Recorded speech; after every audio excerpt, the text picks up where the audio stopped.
اسی طرح حشر میں اللہ کی عدالت کیسے قائم ہوگی، آئیے جو اس کے تعلق سے جو ہے سورہ فرقان سورہ 25 آیت 25 و 26 میں اللہ فرماتا ہے عدالت قائم ہونے سے پہلے آسمان پھٹ جائیں گا،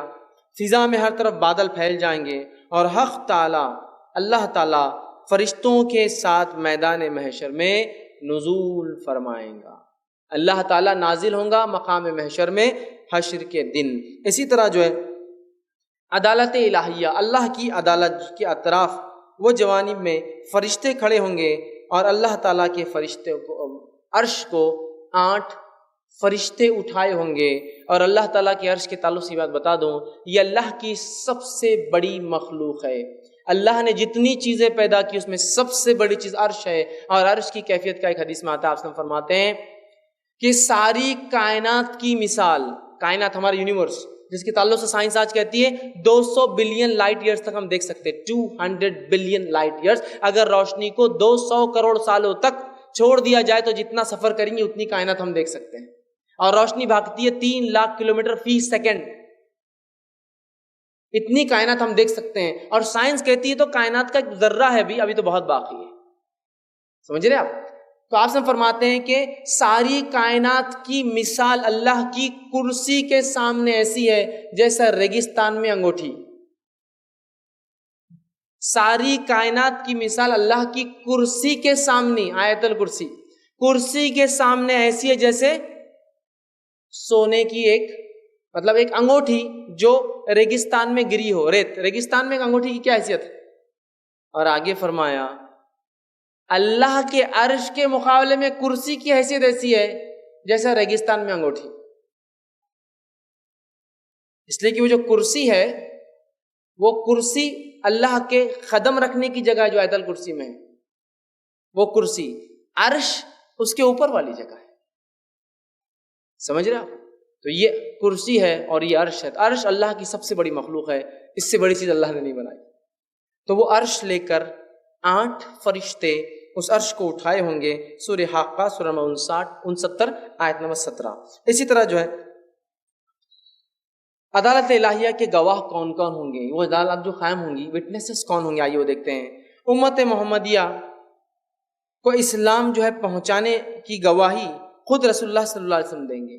پہلے گواہ جو بنیں گے اس روز وہ محمد صلی اللہ علیہ وسلم ہوں گے، اور وہ کہیں گے اللہ میں نے اسلام ان تک پہنچا دیا۔ اس کے بعد دیگر امتوں کے انبیاء کرام اپنی اپنی امتوں کے بارے میں کہیں گے اللہ ہم نے اپنے اسلام کو پہنچا۔ تو پہلے گواہ مقام محشر میں اللہ کی عدالت میں انبیاء علیہ الصلوۃ والسلام کی جماعت بنیں گے۔ اس کے بعد جو امتیں اپنے انبیاء کو جھٹلانے کی کوشش کریں گے، چونکہ جہنم لائی جائیں گی نا، تو جھٹلانے نہیں ہم کو تو پیغام نہیں پہنچا، تو اللہ تعالیٰ امت محمدیہ کے علماء اور ان کے فضلاء، ان کے دین کا علم رکھنے والوں کو لائیں گا، اور وہ گواہی دیں گے ان انبیاء پہ کہ ہاں ان نبیوں نے پیغام کو پہنچا دیا۔ تو گویا محمد صلی اللہ علیہ وسلم اور دیگر انبیاء گواہ، اور دیگر انبیاء پر اس امت کے علماء اور فضلاء نیک لوگ گواہ بنیں گے، یہ بھی گواہ ہے۔ اسی طرح جو ہے کرامن کاتبین کا تیار کردہ رجسٹر بھی گواہ ہوں گا، ریٹرن ہوتا ہے کرامن کاتبین، وہ 2 لکھنے والے اکرام والے، ان کا رجسٹر بھی گواہ بننے والا ہے، اور وہ گواہی اعمال کی گواہی دیں گا۔ اسی طرح انسان کے ہاتھ، پاؤں اور دیگر اعضاء اللہ کی عدالت میں گواہی دیں گے، اور سب سے پہلے ران، تھائی سب سے پہلے گواہی دینے والی ہے کہ اس سے کیا کیا کام کیا انسان نے، یا اس کے ذریعے سے کیا اچھائی اور کیا برائیاں کی۔ پھر اس کے بعد ہاتھ، پیر، منہ اور ہر چیز ہوں گی، حتیٰ کہ جب اللہ تعالیٰ انسان سے پوچھیں گا، چونکہ جہنم دیکھ چکا ہوں گا، اپنے اعمال سے پریشان ہوں گا، تو جھوٹ بولنا شروع کر دیں گا۔ اللہ سب سے پہلے جس اعضاء کی گواہی نہیں لیں گا وہ زبان ہوگی بند کر دیں گا اس کو، اور کہیں گے اب دوسرے اعضاء کو اب تم دو، اور دوسرے اعضاء پھر گواہی دینا شروع کریں، جس میں سب سے پہلے ران، مانڈی گواہی دیں گی انسان کے خلاف یا اس کے حق میں، ٹھیک۔ اسی طرح جو ہے جو چیزیں قیامت کے روز گواہ بنیں گی، اس میں جو چیزیں وہ یہ انگلیاں گواہی دیں گی،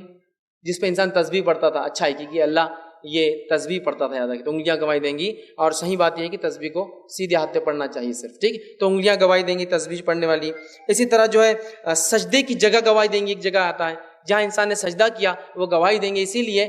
نماز جب پڑھتے ہیں تو ہم جگہ بدلتے رہتے ہیں ادھر ادھر، تاکہ جتنی جگہ نماز ہو اتنی جگہ سجدہ گواہی دیں گے وہ جگہ سجدے کی۔ اور نبی اکرم صلی اللہ علیہ وسلم کی سنت بھی تھی کہ آپ فرض اور سنت میں فرق کرنے جگہ بدل دیا کرتے تھے، ٹھیک، لیکن یہ بھی ایک ہے کہ گواہ بنے گی وہ زمین، ٹھیک ہے۔ اسی طرح جو ہے جو ہے حجر اسود بھی جو ہے جس نے اس کو استلام کیا تھا، استلام کرتے نا عمرہ حج میں جاتے، استلام کیا تھا، وہ بھی گواہی دیں گے اللہ کی آیا تھا میرے پاس زیارت کے لیے تیرے گھر کی، وہ بھی گواہی دیں گے۔ اسی طرح جو ہے اللہ کی عدالت میں جو ہے حاضری جو ہے اس کی کیا کیفیت ہوں گی، تو عدالت الہیہ کے اندر ہر چھوٹے بڑے کو جواب دینا ہوگا، انڈیویجول، اکیلے فردن، ٹھیک ہے۔ اسی طرح جو ہے فرشتوں سے بھی اللہ جواب طلبی کریں گا، مطلب انسانوں سے جواب طلبی ہوں گی عدالت میں، فرشتوں سے بھی اللہ جواب طلبی کریں گا، کیا کیا ہوا، کیا کیا کیا، گواہ بنے تھے کیا، ان پر جواب طلبی کریں گا۔ تیسرا، رسولوں سے بھی جواب طلبی ہوں گی، انبیاءوں سے پوچھیں گا کیا پہنچایا تھا نہیں پہنچایا تھا قوم کو پیغام۔ اسی طرح چوتھا، عیسیٰ علیہ الصلوۃ والسلام سے بھی جواب طلبی ہوں گا، عیسیٰ کہ تم نے تو حکم نہیں دیا تھا کہ اللہ کے علاوہ عبادت کرو۔ عیسیٰ کہیں گے اللہ تو جانتا تھا، میں تو تیرے علاوہ حکم کچھ کہتا ہی نہیں تھا، جب میں زندہ تھا تو میں نے تو کبھی حکم نہیں دیا، ہاں میرے مرنے کے بعد انہوں نے کیا کیا میں بری ہوں اس سے، میری ماں کے ساتھ میرے ساتھ کہ انہوں نے معبود بنایا میں بری ہوں۔ تو عیسیٰ علیہ السلام جواب طلبی ہوں گی۔ اولیاء اللہ سے جواب طلبی ہوں گی، جو نیک لوگ ہوں گے اللہ ان سے پوچھیں گا کیا تم نے اپنی زندگی میں حکم دیا تھا لوگوں کو کہ تمہارے جانے کے بعد تم سے مانگے حاجتیں پوری کروائے، وہ بھی کہیں گے نیک لوگ اللہ ہم نے کبھی نہیں بولا تھا ان کو یہ کام کرنے کا۔ اسی طرح جنات سے اللہ جواب طلبی کریں گا، جنوں سے کہ کیا کر کیا ہے، حساب و کتاب ہوں گا۔ اسی طرح جو ہے انسانوں سے اللہ جواب طلبی کریں گا اپنے عدالت میں کہ کیا کر کے آئے ہیں۔ اسی طرح جو ہے اہل ایمان کو عدالت الہیہ میں بڑی عزت اور احترام اور مہمان نوازی سے پیش کیا جائے گا، جس کے تعلق سے اللہ رب العزت نے سورہ مریم سورہ نمبر 19 آیت نمبر 85 میں کہا کہ جو ہے اہل ایمان نیک لوگ عزت اور اکرام کے ساتھ پیش کیے جائیں گے، جبکہ کافر اور فجار اور گناہ گار پھٹکار دیتے ہوئے، برے الفاظ کہتے ہوئے، مارتے ہوئے، گھسیٹتے ہوئے، چہرے کے بل گھسیٹتے پیش کیے جائیں گے، ٹھیک ہے۔